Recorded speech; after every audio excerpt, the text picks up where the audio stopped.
It's day 52 of 365. Today's movie, Star Trek 2009. Tyler Perry isn't even the most surprising thing in this movie. Watch this hot take. Here's the broke take. Oh, J.J. Abrams has too many lens flares in his Star Trek. Now here's the woke take. Dan Mindell invented a new way to shoot space based off of NASA footage and the way that gamma and X-rays reflect into a camera in the vacuum of space. It's based on Sunshine, one of the best sci-fi movies ever. You heard it, let's fight it out in the comments. Directed by none other than J.J. Abrams. It stars Chris Pine, Zachary Quinto, and Zoe Saldana, who we just talked about on an episode around The Skeptic. That was one of her early movies before her big breakout here in this film. She has gone on to be in 3 different billion-dollar franchises: Star Trek, Avatar, and Avengers and Guardians movies. She's one of the most successful actresses in the business, and seeing her have her big breakout role here is just, it fills my heart with joy. Speaking of actors, Clifton Collins Jr. is in this movie as well. We just saw him in Crank High Voltage. This man is working in 2009. The cast is for sure one of the best parts here. Say what you will about this movie. I know it has its haters, I know it has its lovers, but I really feel that the casting on any J.J. Abrams project is fantastic. And the reason for that are the 2 W's that he keeps in his back pocket. April Webster and Alyssa Weinberg are the absolute goats at casting. Alias, Cloverfield, the Star Wars sequels, which casting is not their issue if you ask me.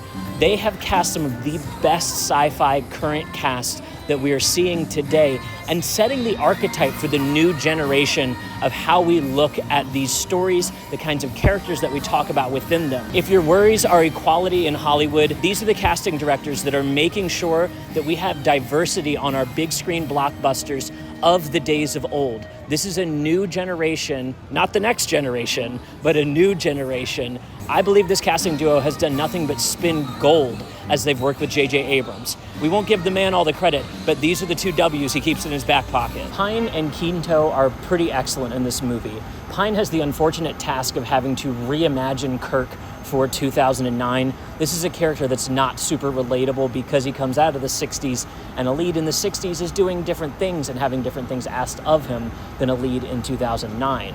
On the other hand, Quinto is able to absolutely throw his body weight around, thanks largely in part to Leonard Nimoy's performances from the 60s, which are much more applicable to today. Somehow they tapped into many autism tropes at the time, not knowing that that's what they were doing.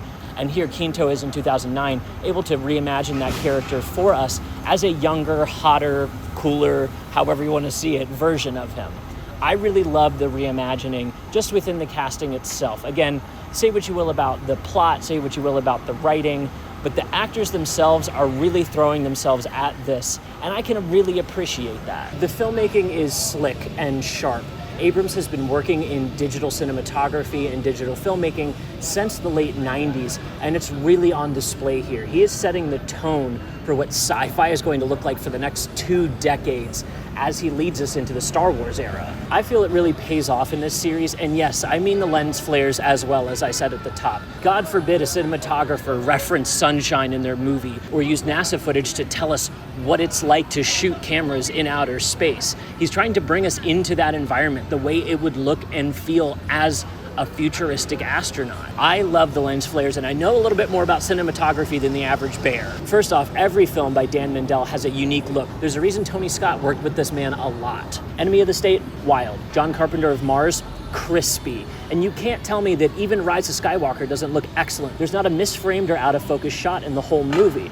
Again, say what you will about the plots, the man does not shoot bad movies. So yeah, I love the lens flares. I don't think they're the punching bag people make them out to be. I loved this movie as a teen, and I revisited it on the Film Rescue show, and we had a fun time tearing it apart. It's always fun to be a little negative when you're talking about a movie. However, on my recent rewatch, I found a lot more in it that I liked than I disliked. And those of you laughing at me in the comments, yes, I know Rise of Skywalker is on my movie list. Yes, we will have to revisit that one, and I will probably find some things I like in it this time, or at least I hope it turns out that way. Hopefully this works out some of the demons that have plagued this movie since 2009, and next time you watch it, I hope there's a little angel on your shoulder that celebrates the lens flares along with me. Speaking of angels and demons, that's our next film. I'll see you tomorrow.